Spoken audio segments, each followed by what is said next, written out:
to the second installment of Learning the Lessons of Afghanistan. I'm Will Hopkins. I'm the director of New Hampshire Peace Action.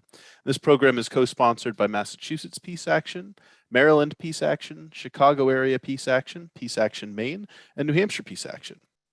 I'd like to give thanks right off the bat to Massachusetts Peace Action for handling the tech and doing the lion's share of the organizing to make tonight's event possible. In the spirit of understanding and respect, we'd like to acknowledge that we're doing our work here in New Hampshire on the traditional ancestral homeland of the Abenaki, Pennacook, and Wabanaki peoples, past and present. And wherever you're joining us from tonight, please take a moment to think about and honor with gratitude the land and waterways that have been stewarded through the generations before the arrival and genocide conducted by European settlers.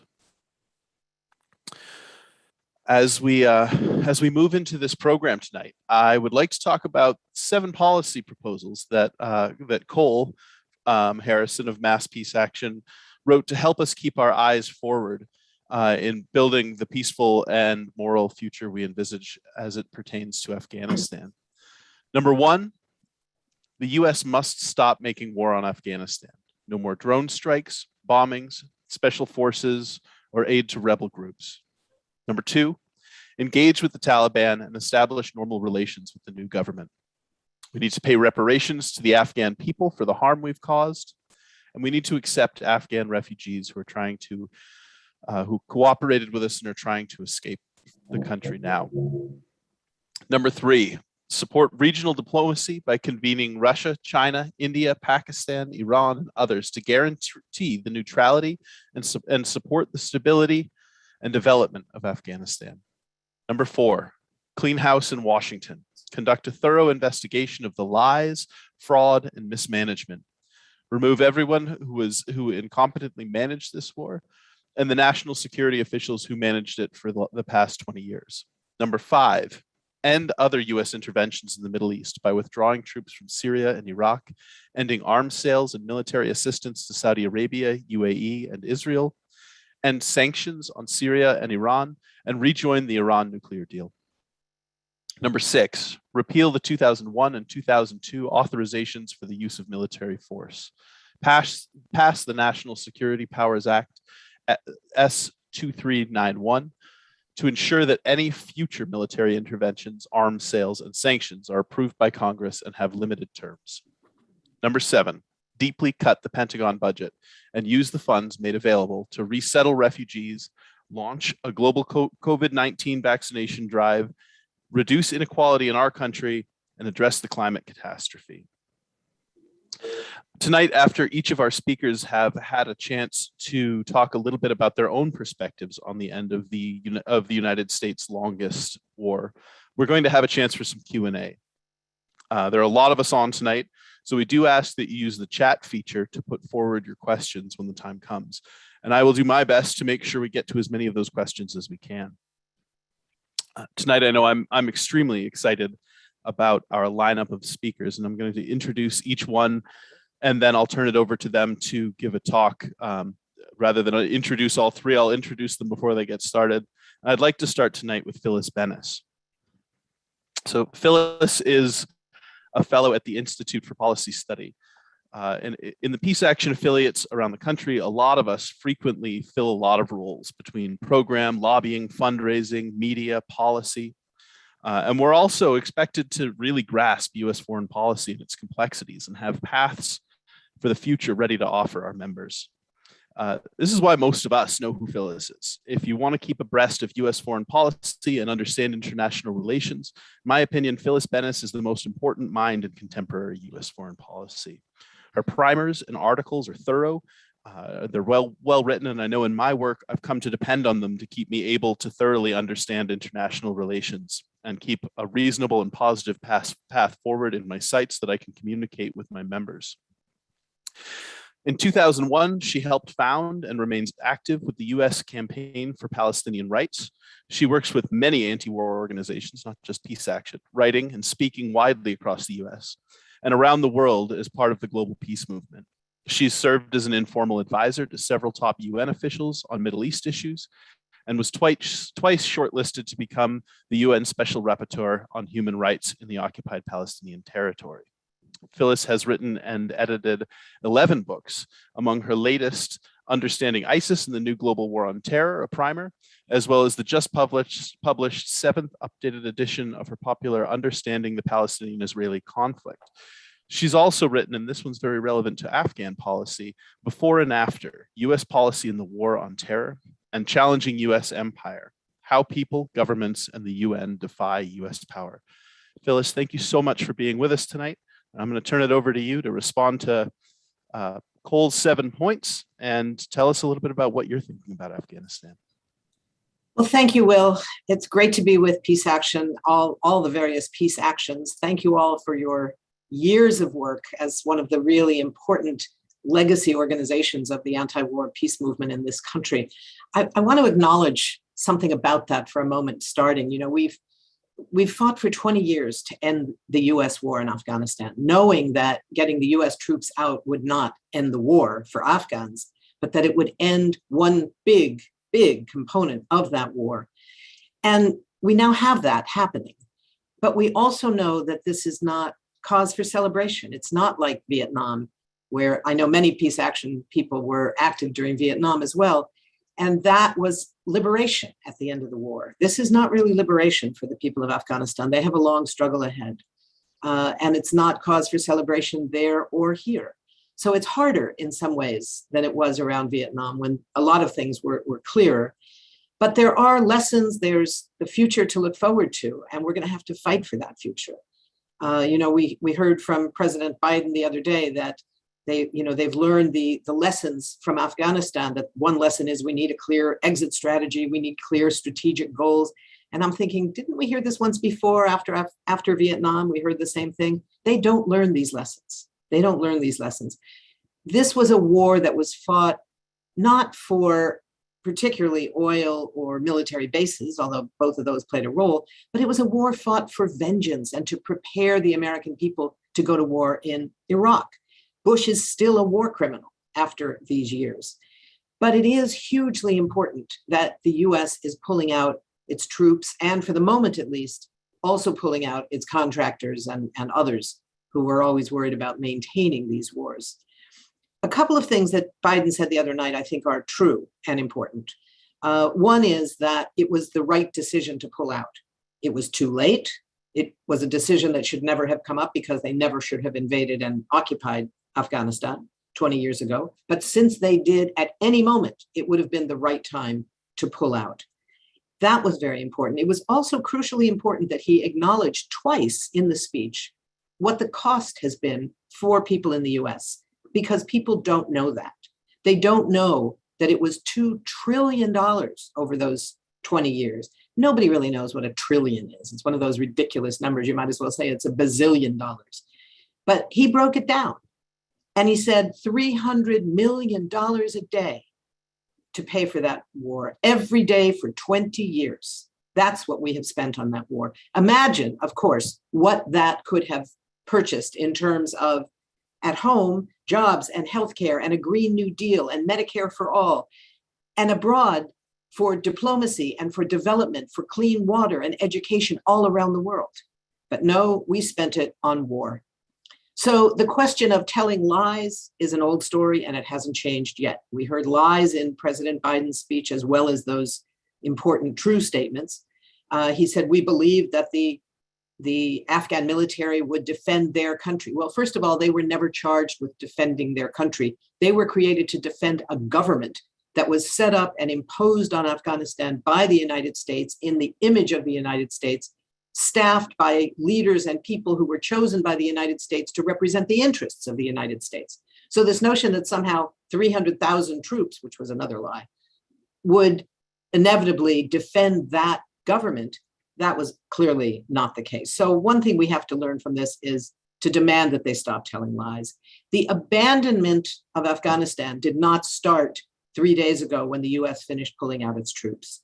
The US abandoned Afghanistan with military occupation. It abandoned Afghanistan by imposing a US accountable government, ignoring the political culture of the country that had never had a history of centralizing power in a capital hundreds and hundreds of miles from much of the country.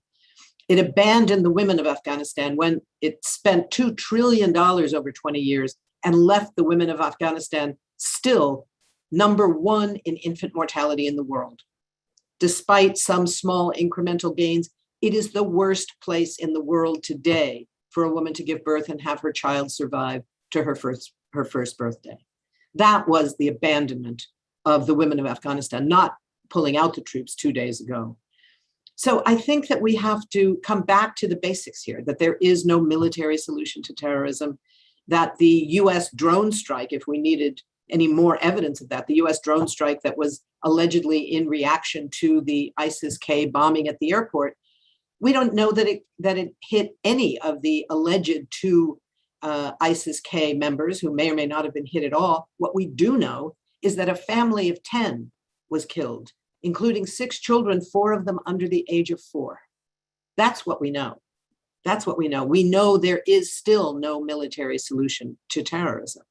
We know that this was about vengeance and not justice. And it left those tens of thousands of Afghans dead, millions of Afghans losing their homes, many forced into exile as refugees. It normalized the use of torture for the United States. This is what it has brought. So it's not surprising that somebody like Mahbouba Siraj from the Afghan Women's Network said just 2 days ago, she felt an absolute sense of relief when the US troops finally were gone. So we have to figure out how to respond to this. Our main crisis right now that we need to be dealing with is the humanitarian crisis, not only for the refugees, although of course all of the examples in Cole's very important list of lessons is crucial. We should be demanding unlimited numbers of refugees, lifting all those caps, stop charging $575 per person, every baby, every woman, every man, every child, every teenager, just to apply for humanitarian parole into this country. That means that for most people, it's an impossibility. We need to ensure that economic aid continues to flow, and that means talking to the Taliban. So this call for no relations has very serious consequences for the people of Afghanistan, because we can be sure that the Taliban themselves will not be the ones who will be hurt by that. It will be their families. It will be the children. It will be the old people. It will be the women. It will be the men. It will be the people who will face the consequences of sanctions, if new sanctions are being imposed, and if there is no relations with the Taliban to ensure that there's a way to negotiate getting those aid shipments in, opening up the roads, getting the airport to open up. All of that is going to require dealing with the Taliban. What is the Taliban going to be like in the future? We don't know. We don't know. Have they changed? We don't know. And we're not going to know for a while. I'm afraid that most people in Afghanistan are not going to know for a while. What we do know is that the circumstances in which they are taking power have changed dramatically. Many of you may have seen that set of photographs of the Taliban fighters with their guns surrounding the presidential desk in the presidential palace in Kabul the day they marched into the city and took over. What was stunning about that photograph was how many of them had their cell phones out taking selfies. That wasn't true 25 years ago. Nobody had cell phones in Afghanistan. No one had access to the internet. Nobody had those ways of linking to the rest of the world that they do now. This is not any longer a population that has been long isolated from the rest of the world. We do know that. We know that this is now a country of 35 million people, far more than there were at the time that they governed 25 years ago, where more than 75% of the economy of the country is based on foreign aid, which has now been suddenly cut. They're going to desperately need the aid money and the humanitarian aid itself, food aid, medical aid, to come in this week, next week. There's no time to lose here. And that means they're going to have to negotiate. And that means they're going to have to change certain practices that's going to make those negotiations harder. So it's less, in my mind, about the personal views of the Taliban leadership and of the membership, whether they have changed their ideological positions or changed their theological positions or not. I think they're going to have to adjust their practice based on what is going to be required in this new world. Now, it's not looking good. It's not looking like they're taking seriously the human rights issues based on who they're negotiating with to possibly join their government. People like Gulbuddin Hekmatyar, one of the leading brutal warlords who was welcomed and armed by the United States in the 1980s. This is a guy where in school in the 1970s, he was the one who first created that very nice notion of using acid as a weapon to throw into the faces of young women who had the temerity to think they deserved to go to school and to get an education. That's who they're negotiating with. So it doesn't look great. But again, this is less about what they are thinking and more about the changes in the world that they are going to have to deal with. They're facing a huge brain drain with this 125,000 or more Afghans who have left in the last 2 weeks. That included a lot of the most educated people in the country. Not all of them, thankfully, but a lot of people who have important skills had every reason to be frightened and they left. So that's going to be a huge challenge. The fact that right now the United States is preventing the IMF from allowing Afghanistan to have access to the $450 million allocated to them for COVID vaccine and treatment, that's a huge challenge that we in the United States need to be challenging. So our focus goes back to our obligations to the people of Afghanistan. That means accountability. In the long run, it means going back to the International Criminal Court, going back to the war criminals in this country to hold them accountable, dealing with the issues of compensation and reparations that we owe to the people of Afghanistan. But in the immediate, it means we have to take very seriously our obligations to the people seeking asylum. We have to expand those categories, allow in no caps on those refugees, no fees for the humanitarian parolees who are being allowed in. This is a huge, desperate moment for people, and we need to step up for all of that. Let me just finish by saying that some things have not changed. The notion that there is no military solution to terrorism, 20 years later, that's still true. The reality that the US military budget goes up no matter what happens in the wars, that is true too. I don't know how many of you heard the news that just today, the House Armed Services Committee just voted for $25 billion to be added to the additional money that the Trump administration, that the Biden administration was requesting for the military budget for this year. It went above what the Senate had asked for, $25 billion more. That would be enough to pay for vaccines for virtually all of the low-income countries around the world. That $25 billion. What's going to make us safer as a nation? Those are the questions we have to continue to ask. What's going to make us safer as a nation? What's going to prevent us from killing people around the world? There is both an economic reason and a moral reason to cut the military budget. There are proposals in Congress to cut it 10% now and move up to cutting it by 50% within the next several years. That's not going to pass anytime soon, but that's what we have to be fighting for. That's the prize we have to keep our eyes on, is making that impossible, making future wars impossible. It's not going to be easy. This was not a celebration, the end of this war, but ending this part of it is very important. The words of Malalai Joya come back to me on a daily basis. At the time, the youngest member of the Afghan parliament, who said, we in civil society, we women in Afghanistan, we have three enemies: the Taliban, the warlords disguised as a government, and the US occupation. And she said, if you in the US can get rid of one of them, we'll only have two. I think that's a very pragmatic approach to where we are today. Thank you very much. Thank you, Phyllis. Got such a way of breaking it down so that we can all understand all these conflicting reports that we get. So I so appreciate your work, and I so appreciate your words tonight. Thank you. I'm gonna next move on to Kathy Kelly, who is another one of my very favorite activists and most valued resources in the peace movement. And what Phyllis is for my mind and keeping me up with policy, Kathy is for my heart and the much needed reminders of why we do this work. She's a 3-time Nobel Peace Prize nominee, a co-founder of Voices in the Wilderness, and co-coordinator of Voices for Creative Nonviolence. She's visited conflict zones all over the world and carries with her and to us here in the US the stories of the victims of US foreign policy. She's defied US sanctions to get medicine to sick children in Iraq and Palestine. She lived in Baghdad through the US bombing during our 2003 invasion. She's been imprisoned for planting corn on US nuclear missile silos. She's braved the bombs of Operation Cast Lead in Gaza to stay in solidarity with the children of Palestine.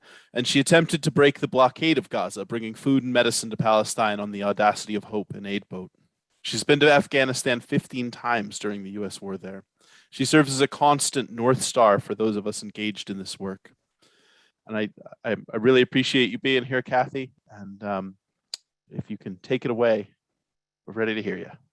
Well, thank you very much, Will. It's, of course, good to be here with all of the peace action groups who have helped to gather us together. And thank you so much to each one of those groups for being active, for being out there on the streets, in the farmers markets, at the fields where the drone and the manned aircraft are being maintained and taking off. It's very impressive. And I hope that this time tonight will help keep all of us, in a sense, toned up to do what Phyllis is calling us to do, to keep on going up against the warlords, of which the United States is perhaps the most well-heeled and in many ways the most dangerous, just because of the extent of our weapons. Thank you, Phyllis, very much for your presentation and getting us started. And Chris, I sure look forward to hearing from you as well. Cole, thank you for those points that you made. And so to begin with that first one, that we have to stop making war on Afghanistan.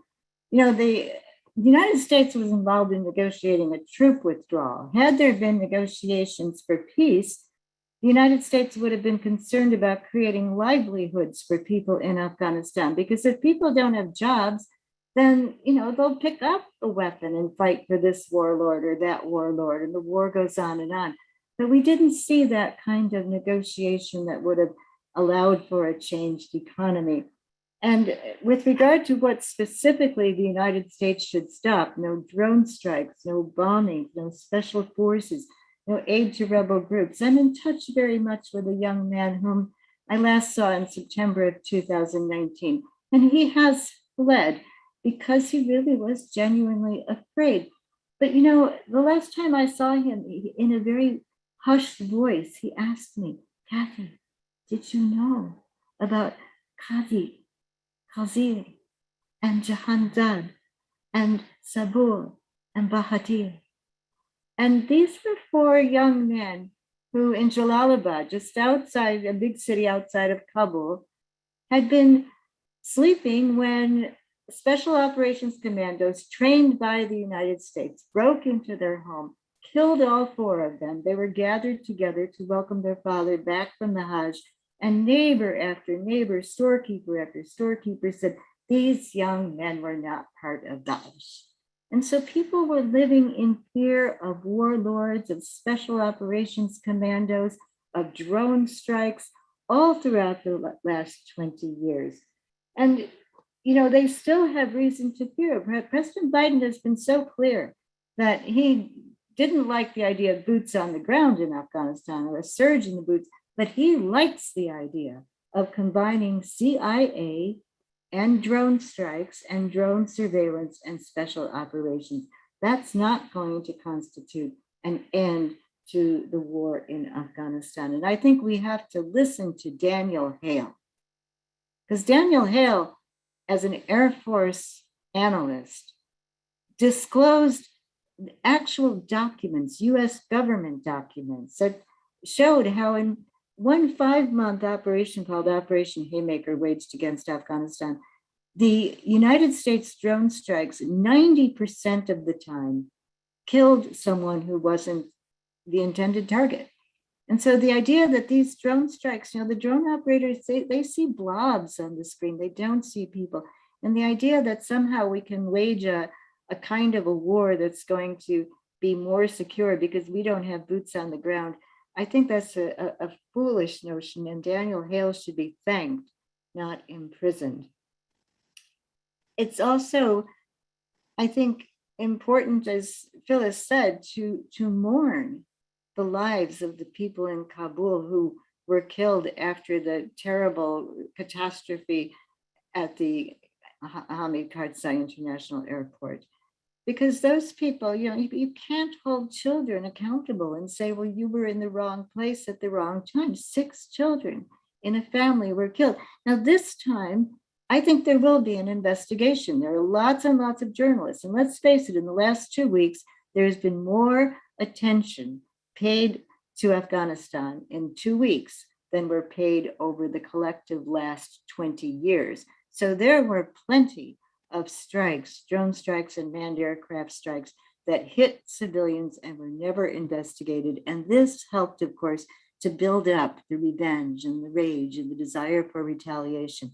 And I think it also had to do with why, a lot of the people that were fighting for the Afghan government to keep a government in power didn't really feel a great desire to risk their lives on behalf of the people who were manipulating that government, almost like they were puppets, because they too had seen these terrible results.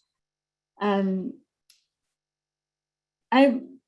want to go on to that next point: engage with the Taliban and establish normal relations with the new government, pay reparations for the Afghan people. I'm so glad to see that word reparations there. And I think reparations should be understood not only as spending money.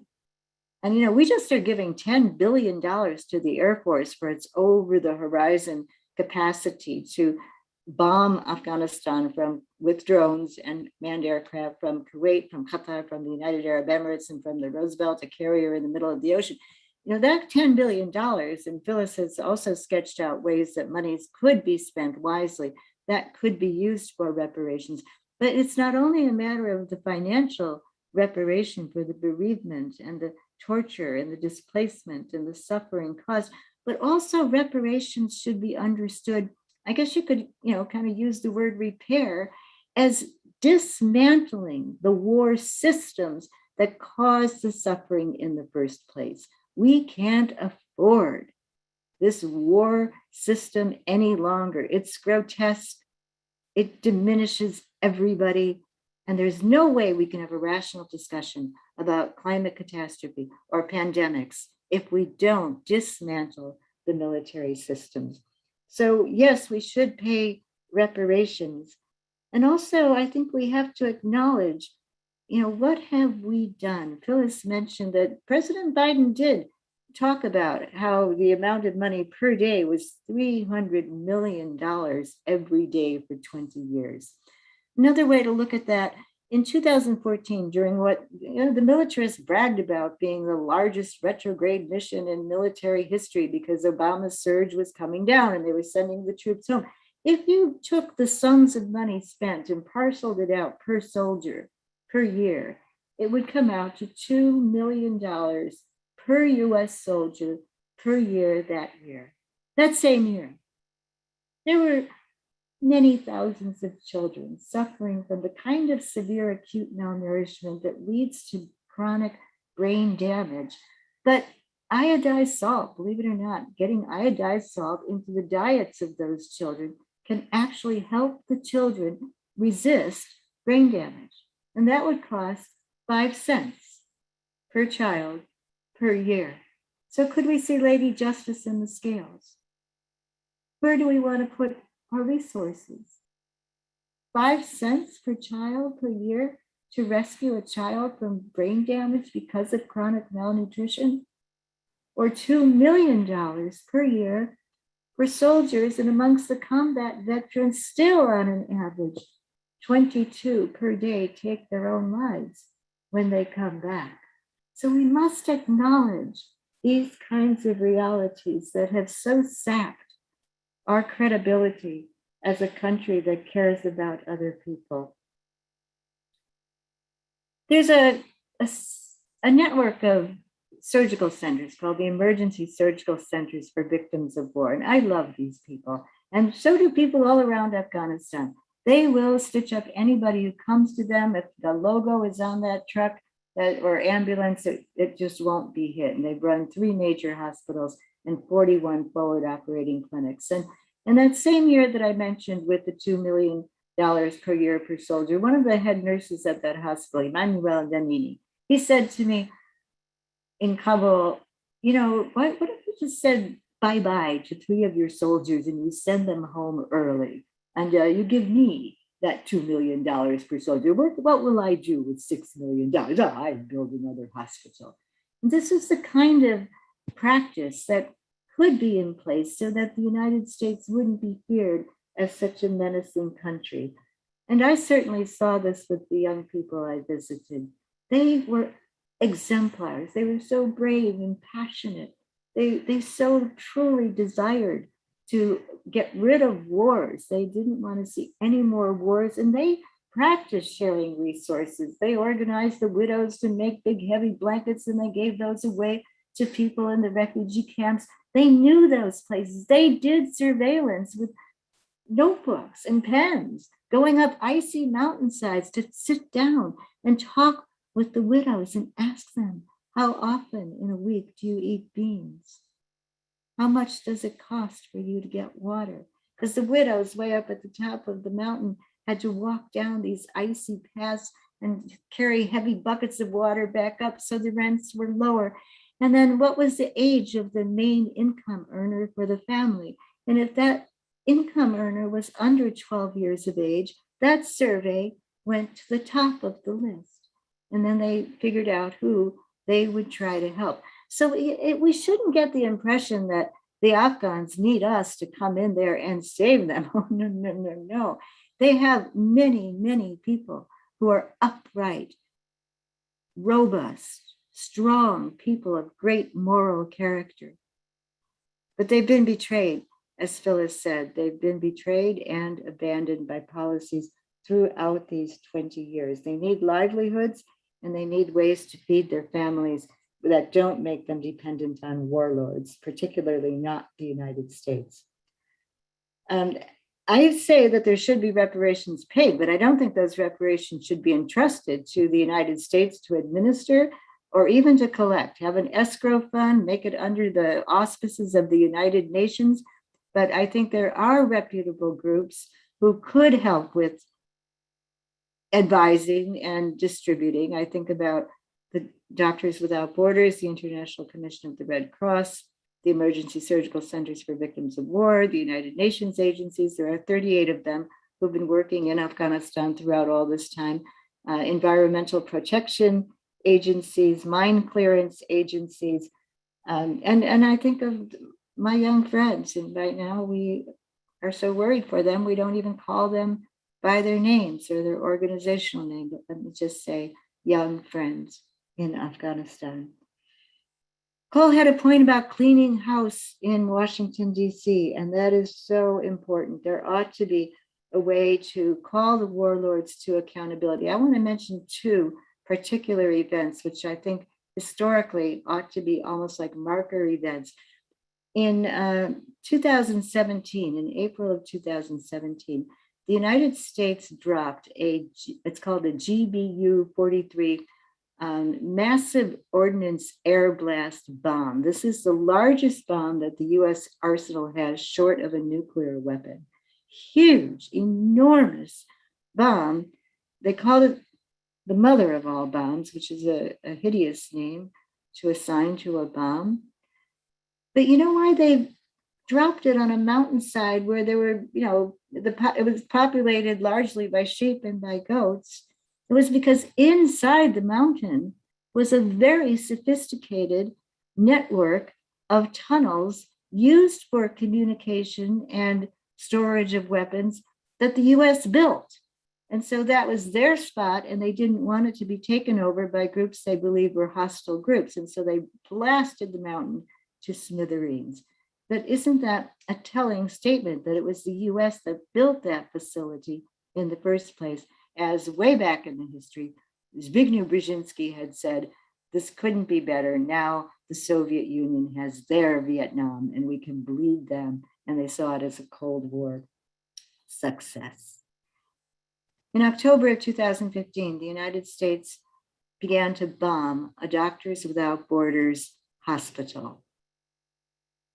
Immediately after the bombing started, the emergency room in the intensive care unit in the Kunduz province, the main hospital for a large stretch of that province, after that bombing started, Doctors Without Borders notified the United States government, NATO, the United Nations, you're bombing a hospital, you're attacking the emergency room, the ICU.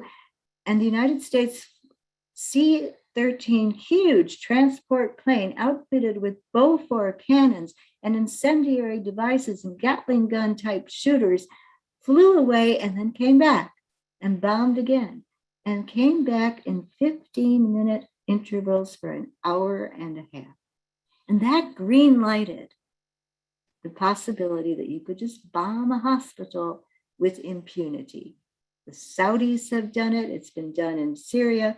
But the United States has in Afghanistan set the standard, as Phyllis said, normalized torture, humanitarian abuses, undermining of human rights, shrouding it in secrecy, and walking away, promising investigations that never happened because the press and the Congress never really paid attention.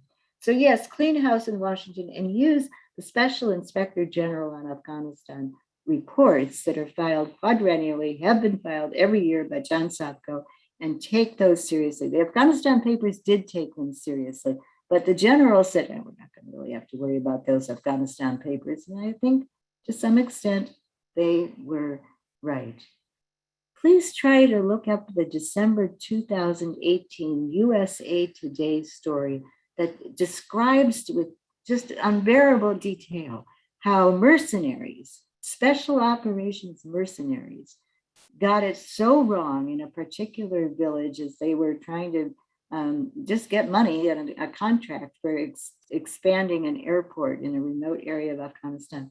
And they hired gangs to do it. And then it ended up just becoming such a debacle that 91 people were killed by US forces with wrong information, 60 of whom were children. The wrongfulness certainly can be detailed for a long time, but I want you to know that a young friend of mine said to me in all earnestness, tell your parents in your country, don't send your sons and daughters to Afghanistan. It's dangerous for them here. And I think that the people in Afghanistan are people who've meant us no harm. They, the ones that I knew would engage in projects like getting as many toy guns as they could and gathering child laborers and burying the guns and then planting trees on top of them. They would clean up contaminated, littered riverbeds, start a street kids school so that kids would be able to go to the government school even though they were child laborers. They tried again and again, but there was never any question of them being seen by people in the United States. And so I think part of our work is to listen carefully for the cries and for the pleas and also for the wisdom of the people who have been so abused and so abandoned in the hubris of our war making. And we must, as Phyllis said, stop the United States from becoming the world's most menacing warlord and abolish all weapons. Thank you. Thank you so much, Kathy. I deeply appreciate your words.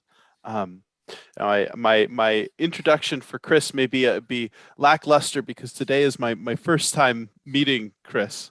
But what I do know is that my friends Adrian Kinney and Garrett Reppenhagen, who I worked with first at Iraq Vets Against the War and later at Veterans for Peace, where I was a board member a few years ago, suggested that of all of the Afghanistan veterans that there are out there, that Chris is the one we should talk to and make sure their voice are heard by this audience. So I'm really grateful for Chris's presence today. They're the digital organizer for Veterans for Peace and the lead organizer for Gamers for Peace initiative. Chris was a civil affairs operator in the United States Marine Corps from 2004 to 2010, with combat deployments to Fallujah, Iraq, and Helmand Province. I wonder, we may have been in Fallujah at the same time, Chris, actually. I was attached for the fall offensive, so conversation for a later date. Yeah. but also assigned to Helmand province in Afghanistan. Chris is a lifelong gamer who's committed to using digital gaming and hobby spaces to engage anti-war and social justice activism while combating the predatory recruiting practices of the military. With the endorsements of Adrian and Garrett at Vets for Peace, I imagine your perspective is going to be no less poignant than those of Phyllis and Kathy. So welcome and thank you for being here, Chris. Thanks for having me. Well, thanks for that introduction. I actually don't know how I'm supposed to follow up Kathy and Phyllis. That they take most of the words out of my mouth and with much more eloquence than I could ever muster. And I want to thank them for their guidance and wisdom on this subject, and thank everybody for attending. As Will said, I was a United States Marine Corps reservist from 2004 to 2010, and combat deployments to Fallujah, Iraq, and Afghanistan as civil affairs operator, which many of you might not be familiar with what that job is. And I used to run around over the last decade since getting out of the Marine Corps. We used to run around saying it's humanitarian aid on steroids. And that's quickly been revised over the course of the last couple of years to I did humanitarian aid at gunpoint. Where I was holding the gun, and the story and the job of a civil affairs operator is to be a money-powered grunt, run around with a lot of money in a backpack, and an infantry unit sometimes would kick down a door, and I would follow up and take the homeowner aside and ask them, "How are you doing today? I apologize for your door. Here's $600 for it. My friends are going to search your home for drugs, weapons, and other people that we're looking for. Would you care to tell me before they have to do that if there's those things here? Also, while we're having this conversation, where do you get your water from? Where do your kids go to school? Where do you get your medical aid from?"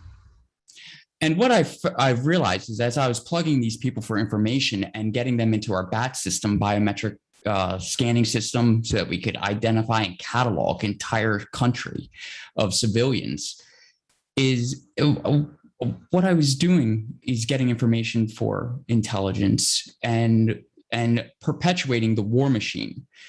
In my naivety, as deploying to Afghanistan, I was 24 years old. I was a 24-year-old sergeant, and I really thought I was there helping people. I believed wholeheartedly in my mission as a civil affairs operator that I was bringing peace, or I was offering stability and opportunities to people. I was a militarized Peace Corps, which is oxymoronic now that you look back on it now. And I realize the error in my thinking along the way. But civil affairs comes out of a Vietnam tradition, the cat platoons in Vietnam, where you hear the saying, or the saying was born, winning hearts and minds. And that was my job in the Marine Corps. And, you know, that's just a little bit about what I did. And I think the easiest way to get into the rest of this conversation is right now, everyone, including myself, is wondering what's on the horizon, what's happening in Afghanistan, and what's going to be happening in the near future. And I think the first thing that we have to ask ourselves is how we got here, right? What the intention of the war was, and I use war as a term very loosely, because what we didn't do is execute a war against a foreign government and another military force. We occupied civilian neighborhoods and communities in order to do who knows what. As a sergeant, I didn't know. And so why is it like this? It's like this because we have kids coming out of the economic draft that are 16 years old and talking to recruiters before they ever talk to a college recruiter or are given any other opportunity to escape poverty or the systems of oppression that they're in here stateside. And we put them in the military and then tell them to go overseas, armed, trained exclusively in war fighting, and then ask them to build society. I know as a 19-year-old, I was wholly unqualified to determine what should be done to help fish farms in Iraq, or what a hospital needs in Afghanistan, how to conduct contracts and do civil engineering, society building, nation building. And I think we need to remember that humanitarian aid at gunpoint just doesn't work. The efforts of the one export that the United States has is violence through its military. And right now, as we see in Afghanistan with the withdrawal of troops, we still see our export going into that country with drone strikes. We've heard Biden in his withdrawal statement say we are withdrawing so that we can turn around and focus on other areas, other hotspots of terrorism, including Syria. I believe he mentioned Somalia and other sovereign nations in Africa and in the Middle East. But then in the same sentence, turn around and say, and yet be back in Afghanistan again, and reference Afghanistan in the same sentence as for what we're withdrawing from. Days later, we have a drone strike that kills 10 innocent civilians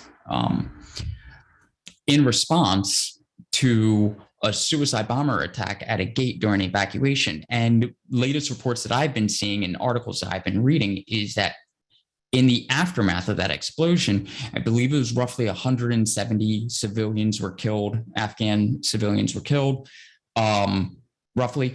And eyewitness reports and things that are coming out is saying that the Marines were the ones that were killing the civilians after the initial explosion. And that's because humanitarian aid done through the military doesn't work. And we've seen that over the course of 20 years. We've been doing counterinsurgency operations, COIN operations, and civil affairs since we first went into Iraq and Afghanistan. So a 19-year-old is not qualified to nation build. And that's who we have doing this in nebulous orders where we just hold and occupy territory. I can't tell you how many hospitals that I built in Afghanistan or how many schools that I built would get ransacked and then get rebuilt. And yet not understanding that I was a money man and my funds were just the funds that American people, the US, needed for its own infrastructure. We are sending people to countries and telling them to nation build in a nation that can't build itself currently. We have kids that are coming from crumbling homes and schools that are underfunded, building schools overseas in the name of the military. And it just continually, I can't stress enough how much that just doesn't work, especially when you're ill prepared to deal with cultural ramifications and implications, nation and political ramifications, when politics and culture are not taught in academic circles for our children, and they're not taught in the military either.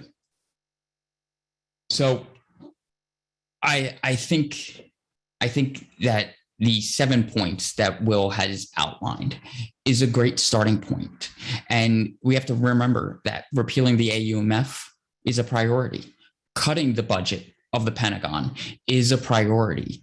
I was looking at some numbers. There's a YouTuber that we've hosted on Gamers for Peace who did a great video about the $2.7 trillion cost of what Afghanistan cost us, cost in total. And they gave great numbers, great examples of what we could have done with that money. $80 billion ends houselessness in the United States permanently. A one-time $80 billion expenditure ends houselessness. For about $1 trillion, I believe it was, you get a light railroad, a high-speed light railroad system that gets to every major city and acts as the center hub for travel and helps break the dependence on planes for high-speed travel. You also have money for pandemic response, Medicare for all, and the list goes on of what you could do with the $2.7 trillion. And we're looking at a bloated defense budget of coming up on, I think if my math is correct, we're at $790 billion with this recent $25 billion addition that there is being proposed and passed through the House. So nearly $800 billion is dedicated to Pentagon spending. And that's money that society needs, infrastructure, the social contract needs locally in and of ourselves. I think how do we prevent this in the future is that we have to work in the intersections of social and climate justice, where the military affects the majority of people, not just stateside, but around the world. The United States military is the world's #1 carbon producer. And that's not included in the numbers that we see about what nations have the largest carbon footprint. We don't even calculate, and it's not reported, how much carbon and how much of a contributor to the climate crisis is the United States military. And that's just one aspect. You have drone war, the drone assassination program. When drones fly, civilians die. That's inherently true, as Daniel Hale pointed out. Over 90% of drone flights result in civilian death. When in service, I was told many, many times, like, drones save my life. Drones are flying above you, they are saving your life.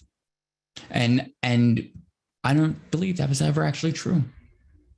I don't think a drone ever once did something that inherently saved my life under fire. But I know that the information that I was gathering when I was doing humanitarian aid and putting myself out there in order to help the local civilians, the local population of Loy-Calais and Al-Anbar, of Southern Inak. I got my deployments mixed up for a second. Loy-Calais in Southern Inak and Inak City Center, District Center, Nawa District Center is the areas that I was in Afghanistan in 2009. I was gathering information for civilians that would inevitably be killed. And there are children that delivered naan, and I worked with to help set up convenience stores that now, when I do the math in my head, they are military-aged men at this point, which either puts them in the crosshairs of the Marines that replaced me a decade later, or in the crosshairs of the Taliban. I do not know if the civilians that I touch the lives of are alive. More than likely, they probably aren't, because of the size of the FOBs that we are operating and starting to establish, which was part of my job.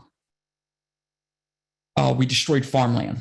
I saw a question in there earlier about the heroin and poppy production of Afghanistan, and that works. And I think we look at everything that's going on right now we have to continue to look at the complexity and nuance of the situation.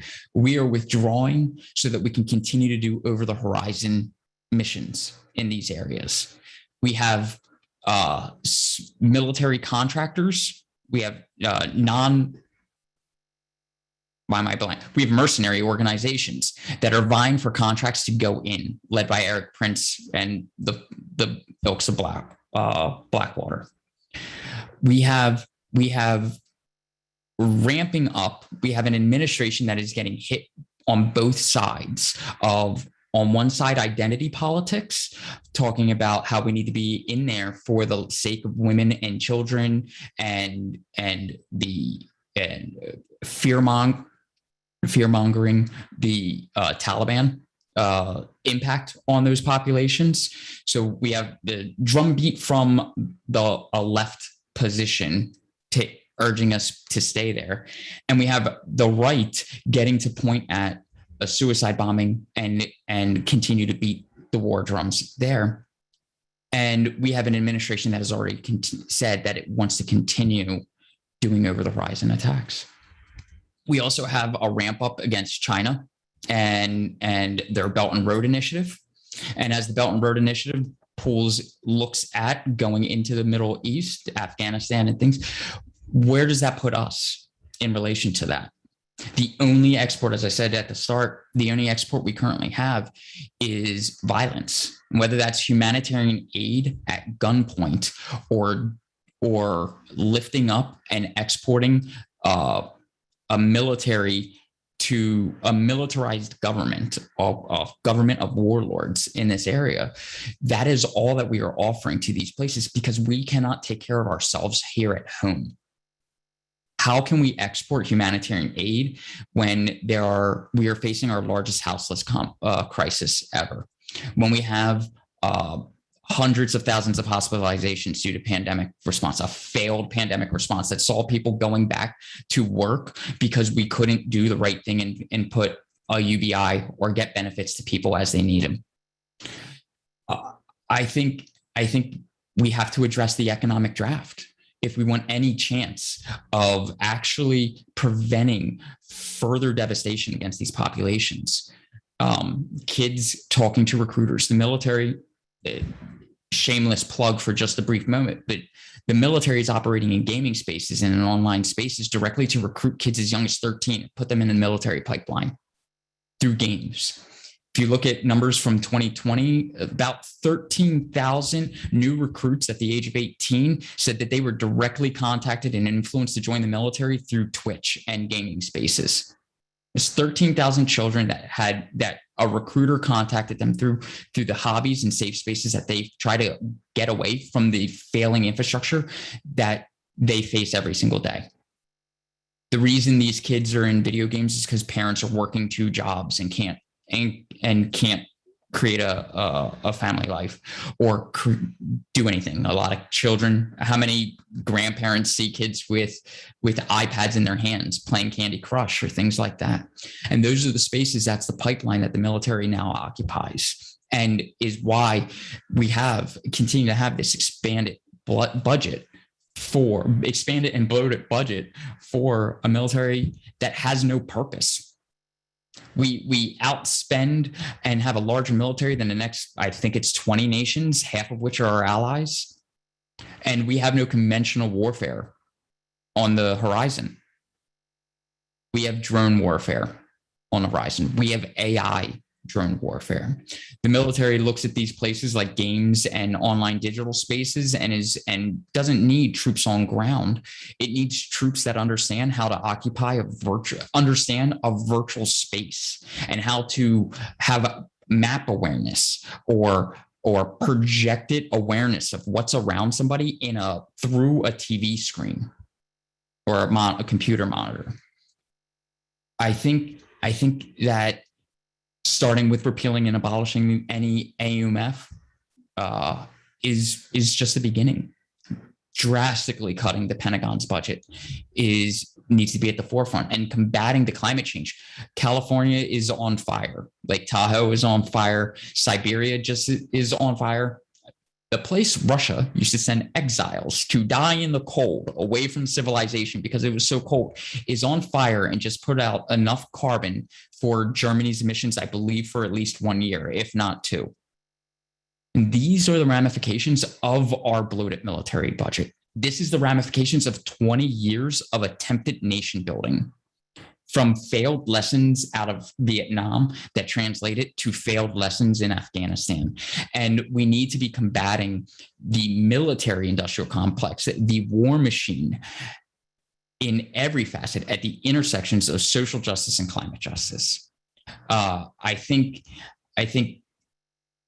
there's so much to say. I think starting with the Pentagon Papers and getting the 300 names of the people that were on record, getting those names is a place to continue. Getting them tried for their war crimes. George Bush is a war criminal. It can easily be said that you can continue down the line of presidential administrations and call them all war criminals for keeping us in a failed war, a failed occupation, a failed colony building, a failed attempt at imperialism. And the thing is that failed attempt is going to continue. At right now, when I prognosticate and I look at the future, I see manufactured consent in our media and the ability for an argument to be made to mainstream Americans that we should still be in there. I see a resurgence and in the the mass memory of the people that we were even at war and at Afghanistan, in Afghanistan. And from both sides of the argument, both sides of the political spectrum, there's a desire to be there. And it scares me. It scares me because on January 6th, we saw veterans, we saw active service members, and we saw police storm the Capitol. And there's mass unrest in the failed infrastructure of our own nation. And what we're seeing overseas is just that export. So if you want to say that, so like maybe I should recant just a little bit of what I'm saying, right? Maybe we did succeed in our imperialism because we sure as hell made a great copy of America in political unrest there. We've put the lives of civilians in jeopardy around the world wherever our bases are at. We have over 700 military bases around the world. We are occupying sovereign nations. And maybe we have succeeded. And maybe we should work a little bit harder to make sure we don't succeed in that again. I think the 7 points that are outlined is the starting point of where we need to be. And I think that a resurgence in the anti-war movement amongst the youth, it can be found at the intersections of the issues that the youth is facing, that of the people that have avoided the economic draft, the people that are still in economic straits because of school debts, lack of health care, abortion rights or health care, as we see Texas eliminating abortion rights. These are major things that we face and that we are exporting these crises around the world. And so thank you everybody for being here today to discuss these things. This is the rantings of just a Marine that did some time boots on ground and ran around with money, signing blank checks that could have easily went to cities in Brooklyn or Philadelphia, where I'm located, or any place else in this country to really help people and impact lives in a better way. And the military is not the way to export that humanitarian aid that's much needed. So thank you for having me. I appreciate it. Thank you so much, Chris. I am unsurprised to see that Garrett and Adrian did not lead us astray in finding the right Afghanistan vet to talk to us tonight. We're going to move into Q&A at this point. And I want to point out that there are a lot of great links and a lot of great information, a lot of meaningful comments in the chat. So I encourage you all to look through that chat as you go. And I'm going to open with a question from Janet Slagter. It's on sanctions on individual members of the Taliban. So Janet asks, some organizations, while calling, for example, for countries to open their borders for refugees and asylum seekers and for negotiations with Taliban, are nonetheless calling on the UNSC to reinstate the sanctions imposed on Taliban leaders in 2011. Those UNSC sanctions prohibited their travel, froze their assets held in financial institutions, limited their access to buying weapons and their access to international banks and international loan funds, IMF and WB. These Taliban leaders have pushed these sanctions to be lifted. Phyllis stated that sanctions will not be felt by leaders, but everyday people. Is that true for these individual sanctions, and should they be abandoned? Should I jump on first and then others can? I think that makes sense. Yeah, I mean, I think, first of all, the answer is yes, it will still be felt by the populations. For example, the question of prohibiting travel from Taliban leaders. These may be the people who are going to have to negotiate how to create a humanitarian corridor to allow humanitarian aid shipments to get in. If they can't travel to, whether it's to Quetta or to Tajikistan or to Qatar, who's going to do that negotiations? They don't have such a high level of trust within their organization that they can just send somebody else. You know, this is a very hierarchical top-down organization. If you prohibit the leaders from going somewhere to talk, you're not going to talk to them. So that's one impact.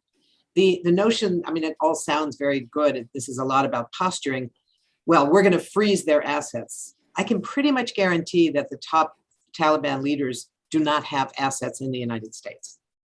I say that without any personal knowledge of where they have their assets, but these are not people who grew up in educated situations where they have connections internationally and have traveled and have opened bank accounts in other countries and that sort of thing. So that's just not going to mean anything. What we need is a way of engaging on questions of humanitarian access, which means talking to whoever is there. We don't have to call it direct diplomatic relations. I think that's probably not realistic at this stage. The reality is the US has been negotiating with the Taliban for the last 2 years that we know of, probably before that as well. And they will continue to do that. That's how they managed to get a transfer of power from around the airport. That didn't work very well, but it worked a lot better than it would have if there had not been any direct consultation between the US and the Taliban about how that was going to work. So yes, I think we have to say no economic sanctions. People can have all kinds of arguments about, well, could we do this to that individual? And frankly, the time that gets wasted in those kinds of discussions could far better be spent figuring out where are we going to get the money to pay for food for a population where 80% of the population today is food insecure. That should be the basis of the discussion. There's plenty of punishments that are deserved and should at some point be imposed, starting in Washington and in Crawford, Texas. There's plenty of punishments that are deserved, but that's not what's going to feed people today in Afghanistan. So I think that we need to keep our eye on what is urgent for today. What do we do about the fact that 2,200 hospitals are closing in the next 2 days? People don't stop getting cancer. Women don't stop giving birth. People don't stop getting diabetes and every other disease known to people because there's a war on. And because the war stops, they don't stop getting all those diseases either. So when hospitals and clinics close, people die. So that, I think, needs to be our first set of demands. Never underestimating the crimes that have been committed by the Taliban. There's no question about that. Massive human rights violations, no question about that. There is a question about what violations are continuing to be carried out now. That we don't know. We do know there's plenty that there should be some accountability for in the past. But right now, our government has an obligation. Remember, we're talking here about what are our demands of our government.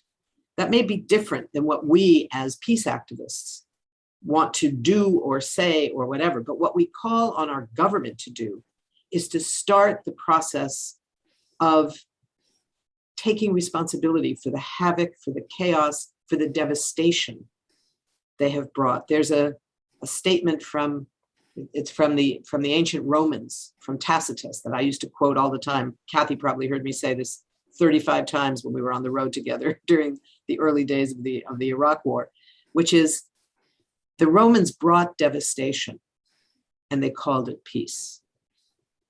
This is very much what the US is doing. It stopped for the moment, which is good.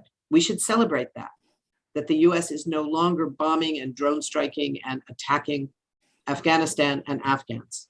That's important, and we should make sure it continues.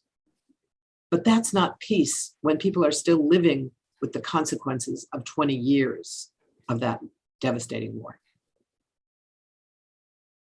Thank you, Phyllis. Chris, Kathy, would either of you like to respond to the individual sanctions question? I would just like to reiterate that the United States was a warlord, as cruel and brutal and to be held accountable as much as any other warlord operating in Afghanistan. And if you want to see a society better able to cope with a repressive government, strengthen civil services, strengthen education, and don't isolate the society. And sanctions have tended to move in that direction. You never, ever, ever punish children, hungry, thirsty children, because of the people governing them. So thank you, Phyllis, for laying that out further with the many necessary details. But in no way should we be waging an economic warfare against people in Afghanistan and couching it in righteous terms of, we're going to punish those warlords. It certainly didn't work with Iraq. 500,000 families have lost loved ones that will never return, and they were children. I just want to jump in and pretty much mirror the same points as Phyllis and Kathy. Sanctions affect the population more so than anybody at the government, especially when you have secret CIA director meetings with the head of with Taliban spokespeople or people in the government. Sanctions at this point would be a continuation of war crimes against that civilian population.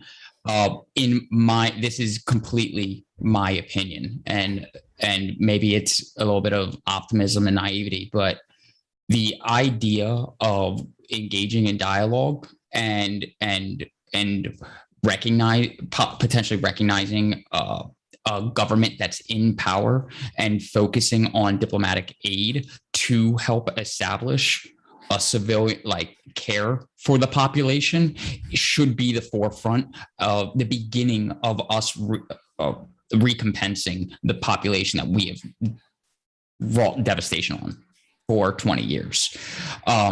It's the only way forward in peace, right? The moment you start sanctioning and punishing is the moment that you keep vengeance on the line.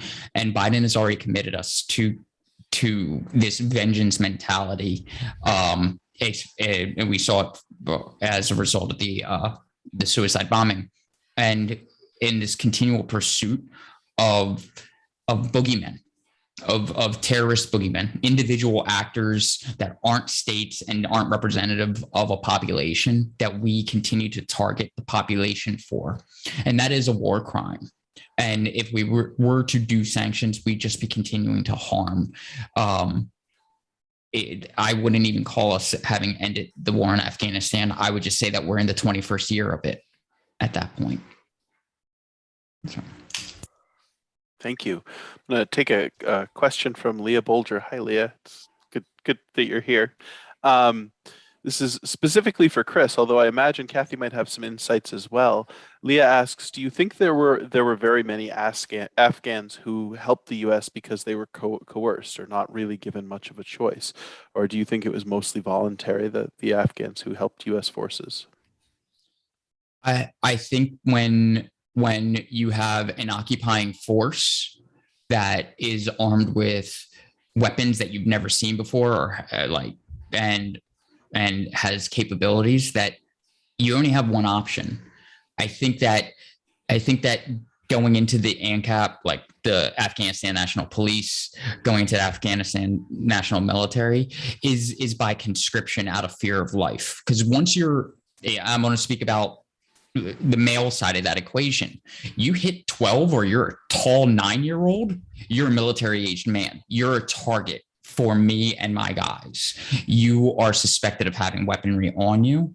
You are analyzed as a threat. That child that I gave you the example of that brought me to the fob that I helped set up still went through pat downs, and he was a 10-year-old. Still was checked, and we still, every time he came to the gate, even I had the bias that this child was eventually going to be, or potentially be, somebody that I'm pulling a trigger at one day, or that somebody that replaces me will one day pull the trigger at. So you either go into these things to avoid your own economic poverty, because we've also destroyed your sustainable farming in the area in order to set up these fobs. There are militarized patrols through what amounts to be your neighborhood and city. So you don't have much of another option.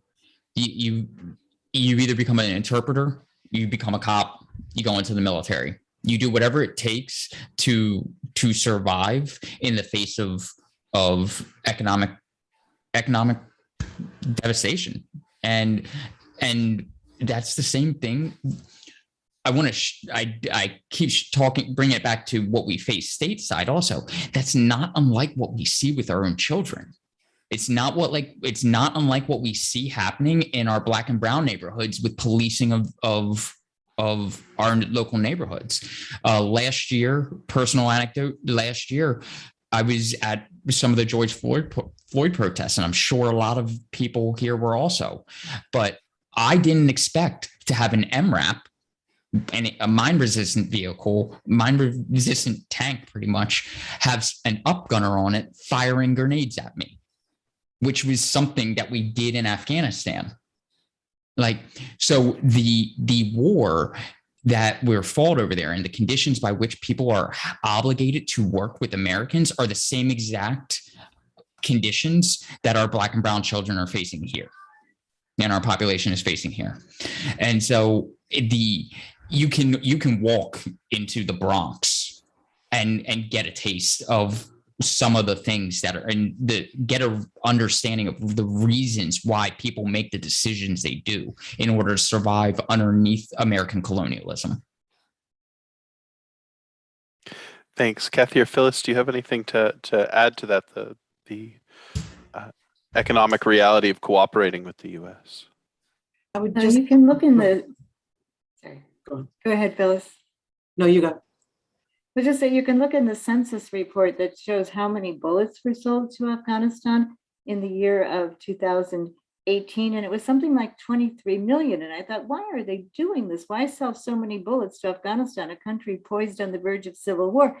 And then I started looking back into old Newsweek reports, and apparently it was quite commonplace for soldiers in the Afghan local police or the Afghan National Defense Forces to take their rifles and shoot bullets into the air, just shoot them, not shoot Taliban, shoot the bullets in the air, and then go collect the casings on the bullets, and then take those casings to the local scrap metal dealer so they could put food on the table.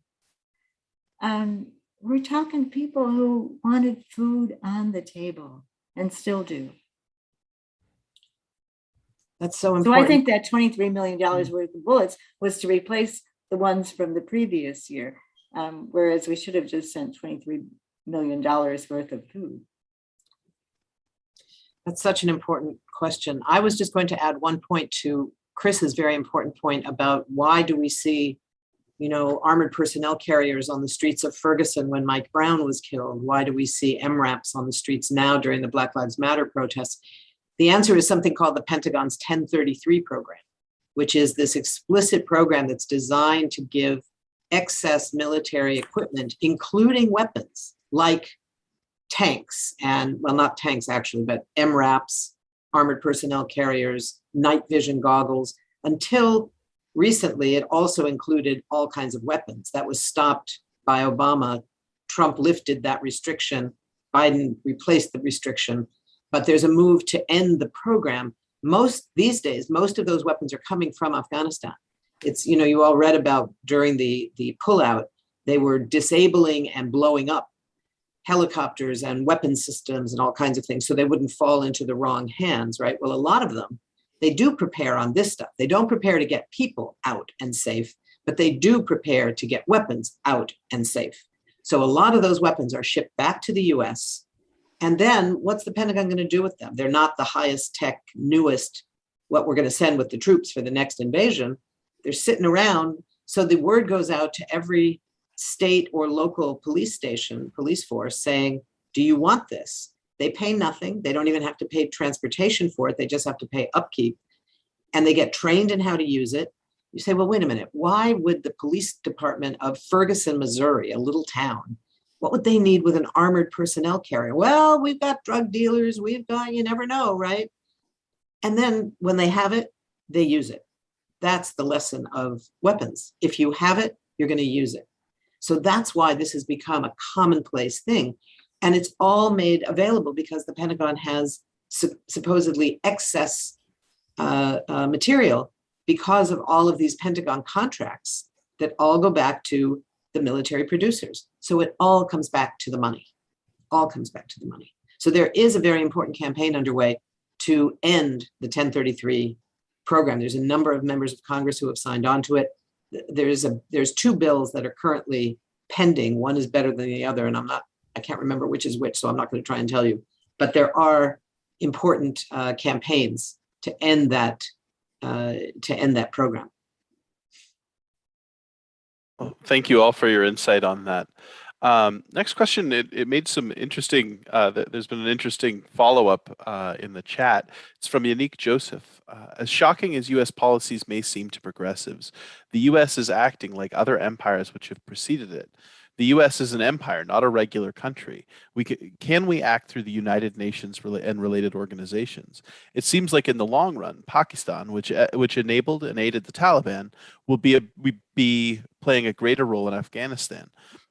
Faced with this enormous responsibility, they may welcome help from non-governmental sources in the US. Can we identify and work with Pakistani and Indian progressives who want to help the Afghan people?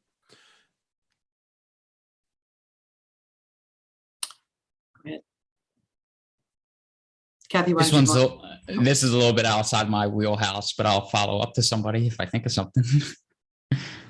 Well, certainly there are Pakistani and Indian progressives in the United States who want to help the Afghan people. I mean, I've been turning to Pakistani friends whom I find quite progressive to ask them to help us with, friends who are stranded in Pakistan right now.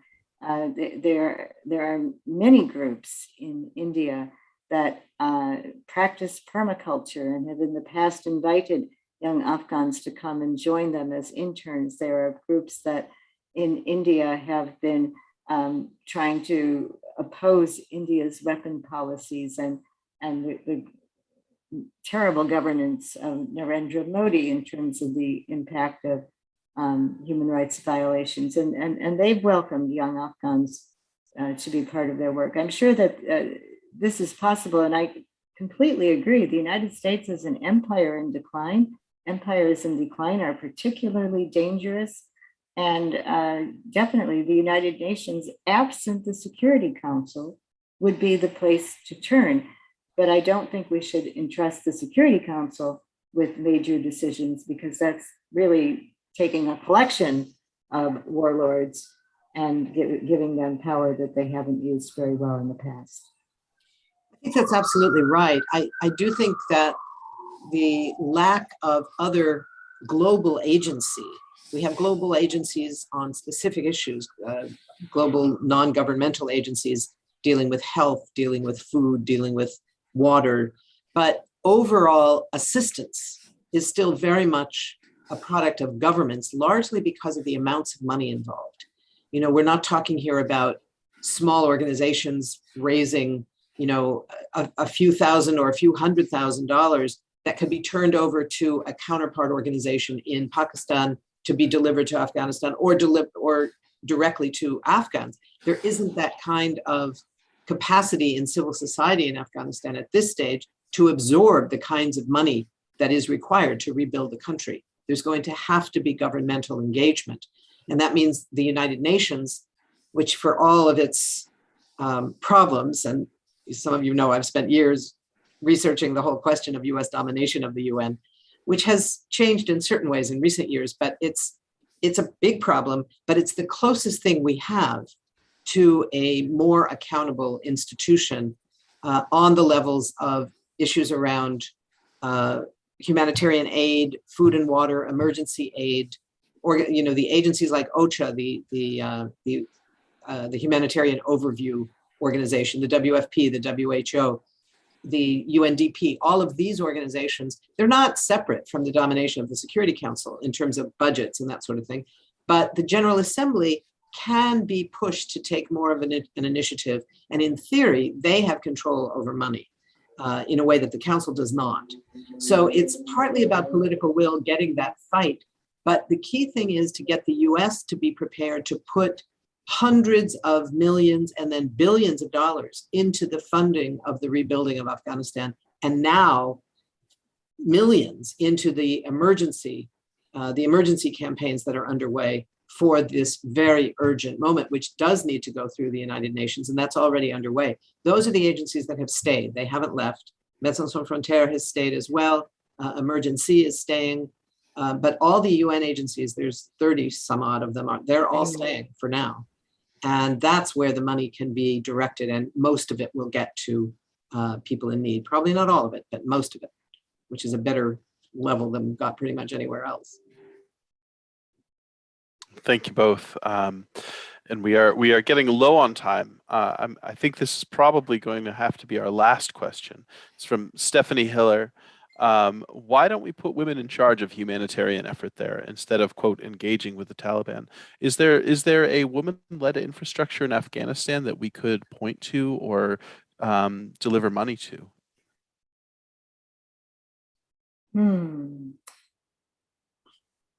I would stay for the moment with Phyllis's recommendation to work through the 38 agencies of the United Nations, some of which do rely on and employ women, and hope that all of those agencies can insist that their women workers can be with them. But the truth is, there's been a tremendous discrimination against women throughout these 20 years. And I don't know that you'd find a women's organization that would be able to stand up to the male dominance. However, you have some very strong women's organizations whose voices I think should be heard. I'm very grateful for the Revolutionary Afghan Women's Association, RAWA, and Malalai Ajoya, certainly for Women for Afghan Women. There are women's groups, but I wouldn't want to, at this urgent, critical moment, sidestep trying to get funds and resources through the United Nations. I also think it's very important that we not have this sense that we should choose who the money should go to. Any organization, however good it is, that is singled out by particularly the United States, but by any outside country, number one is going to be in terrible trouble for that. They will probably be forced to disband, their people will be at risk, and they'll have to leave. So it probably wouldn't work. But it's also, in my view, we should not be the ones choosing who represents Afghan women or Afghan people, that we should choose where to put the money. The reality of nation states is a big problem. Governments never represent their people very well. Some are better than others, but none are really very good. The Taliban is certainly not going to be very good. But we do live in a world where people live in nation states. And until that changes, and I think that's an urgent thing to be changing, getting rid of nation states, but we're not going to see that, well, certainly not in my lifetime, but probably not in most of our lifetimes. In the meantime, we have to deal with governments that exist. They hold power. And that is what it takes to do the logistical work of getting food out to a population of 35, 37 million people. We just don't have an alternative capacity to do that. So I think both on the level of capacity to absorb and use those kinds of the amounts of money we're talking about, and the appropriateness of us in the United States choosing who we think should be the recipients, I think that we have to go back to the UN. And if I could just add, the idea that somehow efforts and investments should be put into extraction of minerals ought to be held up as something that actually is inimical to the cares and concerns of women and children of Afghanistan, because the water table is already so low, partly because of the drought, that if mineral extraction projects are started up, that will bring the water table even lower, and it will make it harder to grow crops and perhaps easier than to grow opium. Mineral extraction is a major contributor to climate change, and it's a major contributor to the reasons the military gets involved in that the empires utilize their military. So cautioning against just trying to use mineral extraction or as a vehicle by which to solve the problems that the people of Afghanistan are facing is something to very much be aware of, caution against, and work to find a solution that doesn't include that doesn't give reason for somebody to put a military in there, that doesn't put private companies in control of large swaths of land. Because whether it's an American colony or a multinational corporation's colony that's extracting land and wealth, we're still seeing the oppression of the people occur there for those minerals or oil or whatever other market that capitalism is trying to break into. So I think I would definitely caution against saviorism through minerals or anything along those lines. All right. Well, unfortunately, we are out of time. So in closing, I just want to say tonight's program was offered free of charge, but each of the chapters of Peace Action who helped make tonight possible depend on our members as our primary source of funding and also our primary source of labor to do the organizing and hard work of challenging the military-industrial complex. So if you are so moved, I would encourage you to go to your local chapter's website, make a financial gift, or get in touch and make a gift of your time volunteering. And deepest thanks to Chris and Phyllis and Kathy for your words, your hearts, your minds. Thanks to Mass Peace Action for pulling us all together. And everyone have a great night. Thank you. Thank you all. Thank you.